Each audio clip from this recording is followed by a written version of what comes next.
बिस्मिल्लाहिर्रहमानिर्रहीम। अस्सलाम वालेकुम नादरीन, आप यूट्यूब चैनल देख रहे हैं। मैं इमरान खान हूं। नादरीन, दस्तखत तो हो गए एमओयू के ऊपर, डोनाल्ड ट्रंप के भी हो गए और ईरानी सदर के भी हो गए। और दस्तखत जैसे डोनाल्ड ट्रंप ने किए वो तस्वीर भी आ गई है। इतना कोई डोनाल्ड ट्रंप के लिए खुशी की बात नहीं है, क्योंकि ईरान ने इस लड़ाई को ना सिर्फ मैदान में जीता बल्कि टेबल के ऊपर भी ईरान ने इस लड़ाई को जीता है। अमेरिका को दो चीज़ें हासिल हुई। नंबर एक कि ईरान एटमी धमाका नहीं कर पाएगा, तो वो तो ईरान के पास पहले ही फतवा था कि वो एटमी धमाका नहीं करेंगे आयतुल्लाह अली खामनाई की सूरत में। नंबर दो जो चीज़ अमेरिका ने हासिल की वो ये कि आबना हुर्मुज़ से ऑयल टैंकर्स गुजर सकेंगे। डोनाल्ड ट्रंप ने अपने मुंह से कहा कि दुनिया में तेल की किल्लत हो रही थी और 4 हफ्तों के बाद किसी के पास तेल ना होता अगर ये मुआहदा हम ना करते। तो कुछ अर्सा पहले डोनाल्ड ट्रंप कह रहा था फर्क ही कोई नहीं पड़ता, हमारे पास बहुत बड़े बड़े ज़खायर हैं, हम तो जनाब पूरी दुनिया को तेल की सप्लाई कर सकते हैं, हमारे पास ले आओ अपने टैंकर्स और ले जाओ तेल भर के। लेकिन फिर डोनाल्ड ट्रंप ने हकीकत बताई कि ईरान ने इस हद तक मजबूर कर दिया था आबना हुर्मुज़ को बंद करने के बाद कि दुनिया में तेल की किल्लत पैदा हो रही थी। तो आबना हुर्मुज़ खुली, वो तो जंग से पहले भी खुली हुई थी, लेकिन जो आबना हुर्मुज़ खुली है ये वाली जो एक शिक है, आपने शिक नंबर 5 से लेकर शिक नंबर 8 तक अगर आप पढ़ें, जो मैंने आपको पिछले वीलॉग में पढ़ के भी सुनाई है, तो वो ये वाजे करती हैं कि ईरान ने काफी हद तक अमेरिका को मजबूर कर दिया था इस मुआहदे पर आने के लिए। और यहां ईरान को ज्यादा चीजें मिल रही हैं, अमेरिका को बहुत कम कुछ मिल रहा है। यानी वो एटमी धमाका जो ईरान ने करना ही नहीं था उसी की गारंटी देके ईरान ने अमेरिका पे एहसान चढ़ा दिया। जबकि आबना हुर्मुज़ जो पहले से खुली हुई थी उसको अब कंडीशनल खोला जा रहा है, यानी उसमें ईरान और ओमान का एक किरदार रहेगा और वो यहां से पैसा भी बनाएंगे। तो कितनी बड़ी तब्दीली आ गई। और अमेरिकन को मिला क्या? कुछ भी नहीं। उल्टा ईरानियों को 300 अरब डॉलर का इमदादी पैकेज अनाउंस किया गया। इस मुआहदे में फंड कायम किया जाएगा, 300 अरब डॉलर का होगा, इमदाद होगी, कर्जा बरदानी कह रहे हैं उसको। इसके अलावा 100 से 120 अरब डॉलर्स ईरानियों के अपने पिछली कई दहाइयों से फ्रीज करके रखे हुए हैं दुनिया भर के अलग अलग मुल्कों में।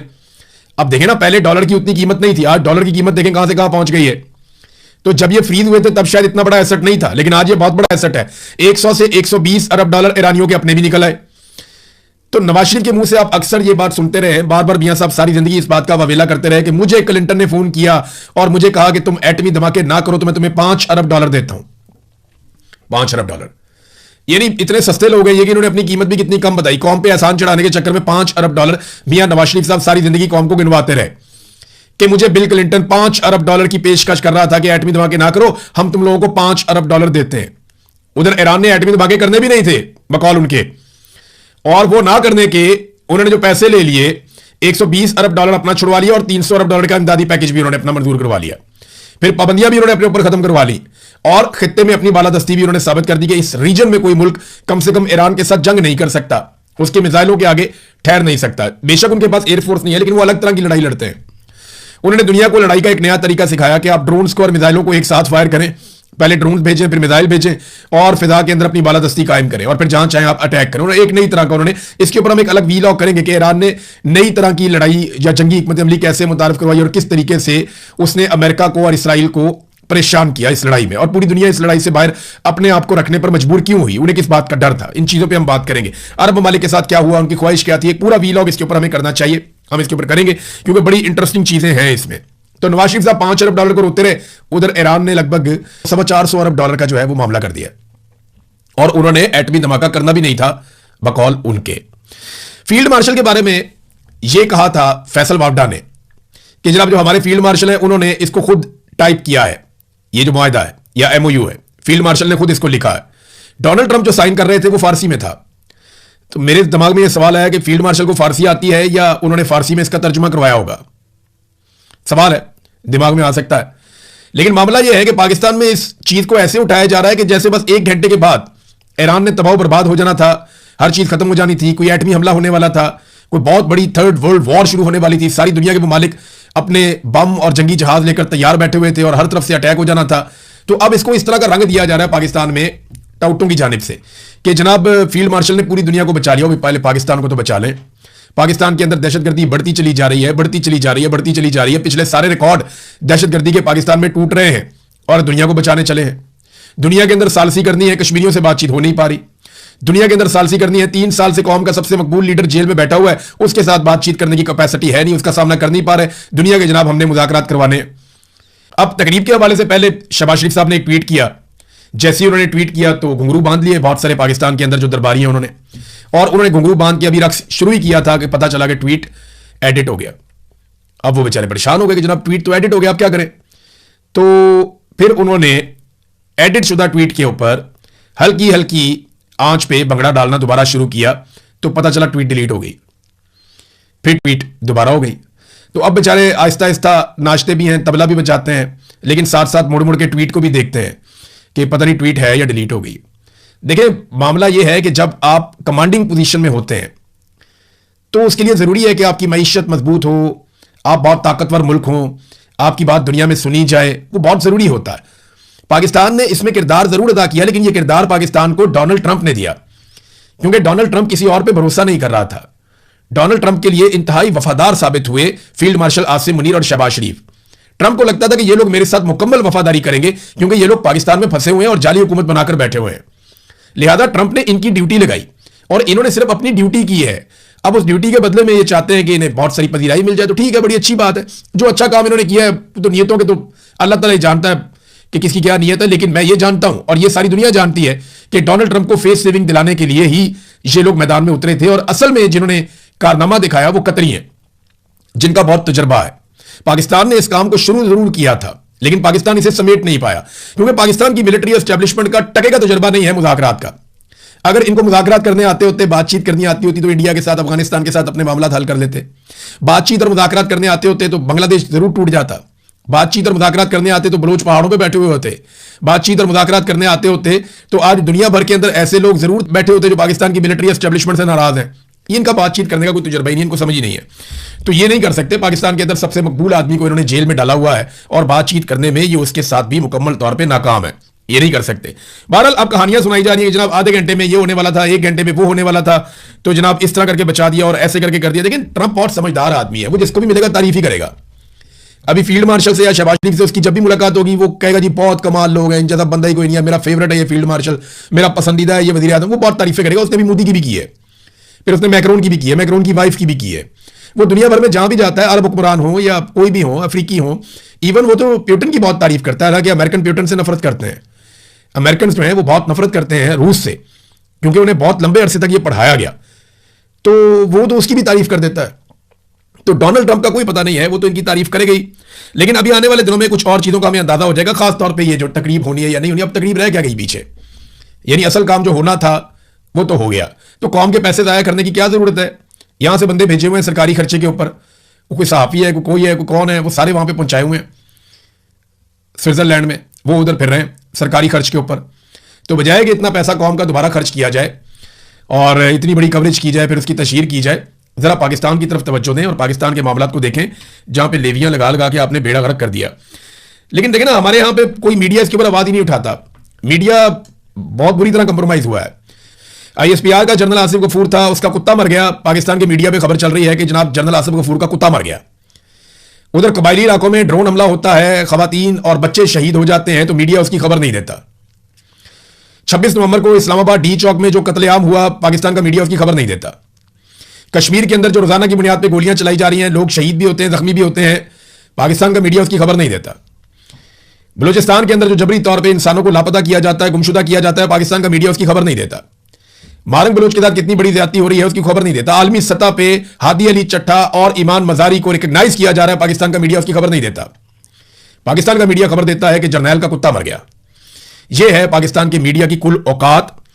ये औकात आप सबने याद रखनी है, और मीडिया जब भी कभी सक्का सवित्रा बनकर आपके सामने आए तो आपने उसको यह औकात याद भी दिलानी है कि जनाब आपने हमारे साथ यह किया था। शुक्र है सोशल मीडिया है, वरना कुछ भी नहीं हो सकता था। इमरान खान के केसेस भी रिपोर्ट नहीं करते पाकिस्तान की मीडिया वाले। इन्हें जनाब पाकिस्तानियों से ज्यादा जर्नैलों के कुत्ते अजीज हैं पाकिस्तान की मीडिया को। सुप्रीम कोर्ट में इमरान खान साहब का केस लगा हुआ था, थोड़ा सा मैं उसके बारे में आपको बता दूं, क्योंकि पिछले वीलॉग में मैंने आपको इसकी तफसीलात बताई थी कुछ। तो एक तो यह है कि इमरान खान को शिफा इंटरनेशनल अस्पताल मुंतकिल करने, फैमिली और जाती मुआलिज की रसाई में जो इस्लामाबाद हाई कोर्ट के फैसले के खिलाफ अपील में सुप्रीम कोर्ट ने आज ही इमरान खान की जानिब से वकालतनामा जमा कराने की हदायत जारी कर दी। साथ ही केस जल्द मुकर्रर करने की अजीज भंडारी की इस्तदा भी ऑर्डर में लिख दी कि ठीक है हम जल्दी केस आपका सुन लेते हैं। जस्टिस मोहम्मद अली मदर ने कहा कि अगर आप जल्दी केस लगवाना चाहते हैं तो जल्द समाअत की दरख्वास्त दायर कर सकते हैं, क्योंकि यह बेंच आइंदा हफ्ते दस्तयाब नहीं होगा। फिर सुप्रीम कोर्ट से जो खबर आई वो ये है कि इमरान खान की मुलाकातों पर पाबंदी के खिलाफ तौहीन अदालत की दरखास्त में सुप्रीम कोर्ट ने फ्रीकैन को नोटिस जारी कर दिए। Superintendent Adiala jail home secretary Punjab को भी नोटिस जारी किया गया, एडवोकेट जनरल इस्लामाबाद और पंजाब को भी नोटिस जारी किया गया। सुप्रीम कोर्ट ने फ्री कैंट से 3 हफ्तों में जवाब तलब किया है।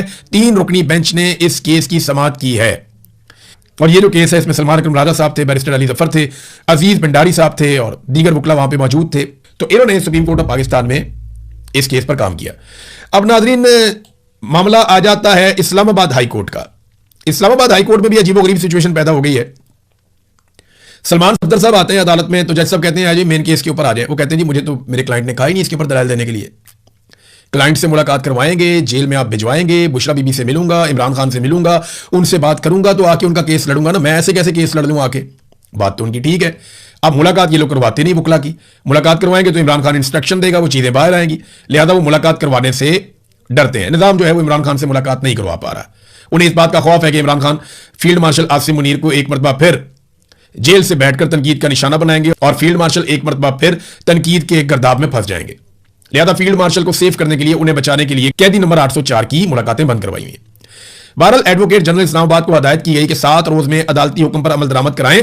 इमरान खान मुलाकात का ऑर्डर करने की बैरिस्टर सलमान सफदर की सदा पर कोई ऑर्डर जारी नहीं किया गया। दूसरी एक और चीज है, वो सुहेल अफरीदी का भी केस चल रहा था ना इस्लामाबाद हाई कोर्ट में, वो बेंच ही टूट गया। उन्होंने कहा जाके उस बेंच में लगाओ जहां पे पहले लगा हुआ है। यानी वो जो एक दबाव डाला हुआ था खैबर पख्तूनख्वा की हुकूमत ने कि जनाब हमने बजट पास नहीं करना अगर आपने इमरान खान से हमारी मुलाकात ना करवाई तो, या हम थोड़े अरसे के लिए बजट पास करेंगे। तो इस पे जनाब अब खैबर पख्तूनख्वा का ये वाला जोर भी काम ना किया। देखिए जोर एक ही होता है, वो अवाम का होता है। अल्लाह रब्बुल इज्जत की कुदरत है, वो कुछ भी कर सकता है, लेकिन जो ताकत है वो अवाम के पास है।